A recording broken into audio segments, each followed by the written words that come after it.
अस्सलामुअलैकुम दोस्तों, आज की इस वीडियो में मैं बात करने वाला हूं एस रैम के बारे में कि एस रैम क्या होती है, इसका क्या मकसद है।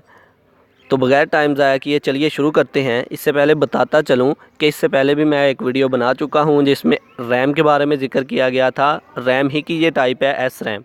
तो बगैर टाइम ज़ाया किए चलिए शुरू करते हैं। एस रैम क्या होती है कि एस रैम जो है इसकी फुल फॉर्म है स्टैटिक रैंडम एक्सेस मेमोरी। अब ये रैम जो है ट्रांजिस्टर से बनी होती है, लेकिन 1 बाइट के लिए 2 या 3 ट्रांजिस्टर की ज़रूरत पड़ती है।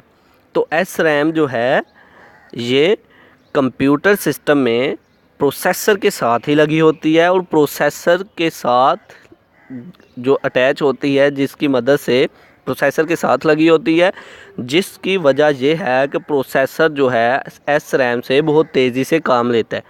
अब जो डी रैम जो इससे पहले मैं डिस्कस कर चुका हूँ, डी रैम जो है उसमें क्या था कि डी रैम जो है वो प्रोसेसर से दूर होती थी, एस रैम प्रोसेसर के नज़दीक होती है। अब जो चीज़ नज़दीक हो वो ज़्यादा तेज़ी से हम उससे कांटेक्ट कर सकते हैं। तो इसी तरह एस रैम जो है सीपीयू के बहुत नज़दीक होती है, जिसकी मदद से प्रोसेसर जो है वो बहुत तेज़ी से इससे डाटा हासिल करता है और जो है अपना काम परफॉर्म अच्छे तरीके से कर सकता है। तो लफ्ज़ी तौर पर आप पढ़ते हैं S RAM stands for static random access memory. The memory cell are made from digital gates. Static random access memory है इसकी फुल फॉर्म। ये जो मेमोरी सेल हैं ये डिजिटल गेट्स से बने होते हैं। CPU does not need to wait to access data from S RAM during processing.